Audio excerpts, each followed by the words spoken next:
welcome to the Tabletop Games blog topic discussion. Early finish. Why we don't always have to finish games. There's an unwritten social contract that, when you choose to play a board game, you agree to play it to its conclusion. Everyone around the table expects to finish the game. Everyone wants to have an equal chance of winning. People want to be able to come back from behind and snatch their victory right on the last turn. I think that expectation is perpetuated by how games are designed. So in this article, I want to explore this a bit further. Pretty much every game I have played is limited in its length in a certain way. It could be a fixed number of rounds, or a game could end when someone reaches a certain number of points.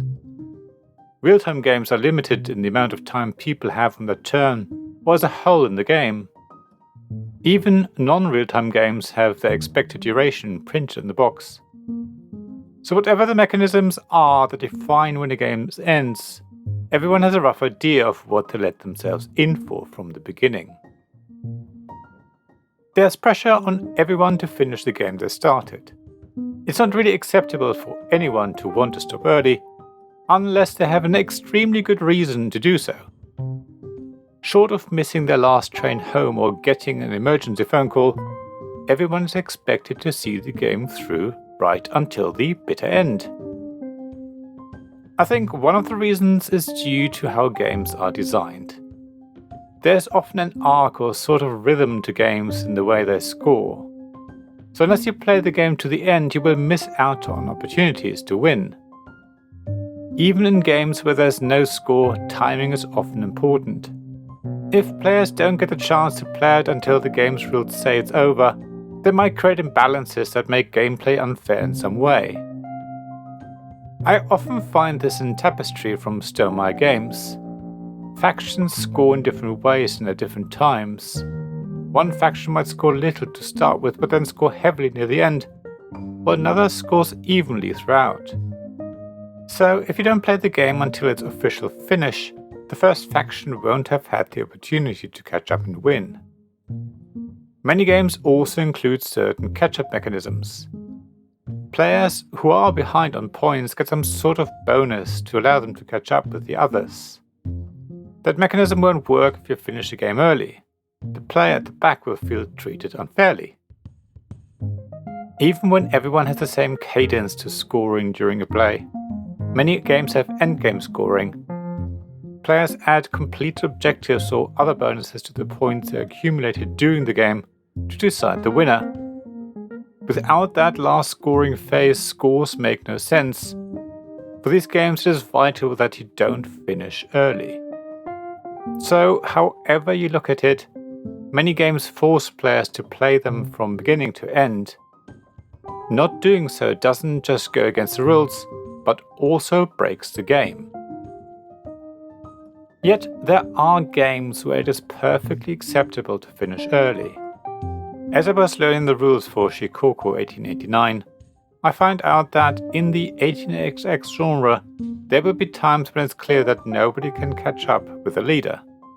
Once you're more familiar with these games, you will be able to tell when to call the game early and declare a winner before the official end of the game.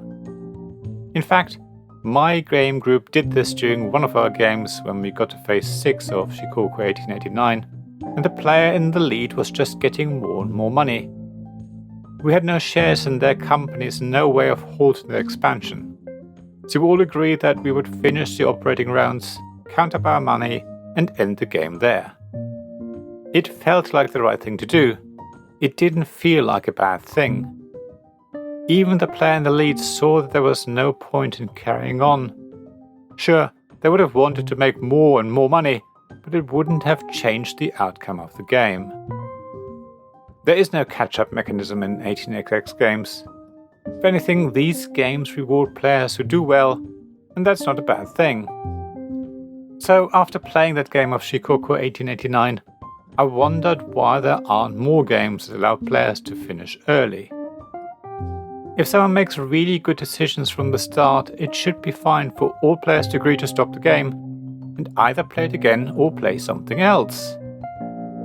There seem to be too many games where players' scores are artificially kept closer together rather than allow someone to forge ahead, without the opportunity for anyone else to catch up.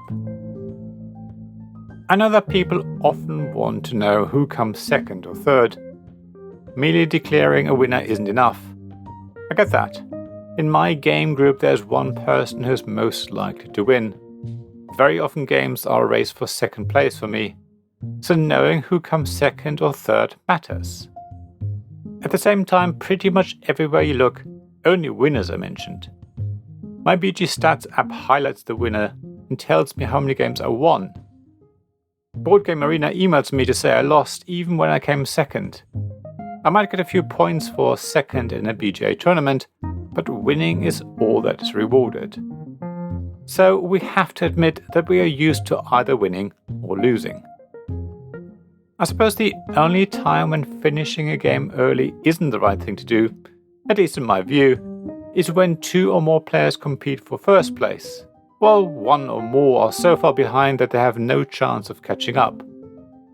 The players at the back could potentially influence the game to help one of the other players in the lead, but other than that they would rather the game finished there and then. Of course that would be unfair to those players fighting for the top slot. Splotter is known for games where players can make decisions that lose them the game within the first few turns. The rules don't offer an option to duck out early, and in reality, nobody would want to sit on the sidelines while the others carry on at game night, unless there's another game they could join instead. While some people allow shuttering early, it's not a great option. I hope I've laid out my argument well enough, and I wonder what you think. How bad would it be if everyone around the table agreed to finish a game early and declare a winner? Why do you think we always have to play games until the end? What games have you come across that allow players to decide to finish early and make that process easy? As always, I'd love to hear your thoughts, so please post them on the blog at tabletopgamesblog.com. Thank you for listening to this Tabletop Games Blog Topic Discussion podcast. Please check the description below for links mentioned in this episode, as well as to the written version of this article on the blog. If you enjoyed this episode, please subscribe, give us some stars or leave a review. Please also tell your friends about me, and if you want to offer financial support, check out my Patreon and Ko-fi pages, links to which you'll find in the blog at tabletopgamesblog.com. So thank you again for listening, and I hope to see you again soon. This podcast was made possible by the generous help of my supporters. Royal Patron Sean Newman, Magic Champion John Risley, Castle Guards David Miller and James Naylor, Dice Masters Alex Bardi, Paul Grogan and Robin Kay, and Shining Lights Jacob Davis, Gavin Jones, Sarah Reed and Richard Simpson.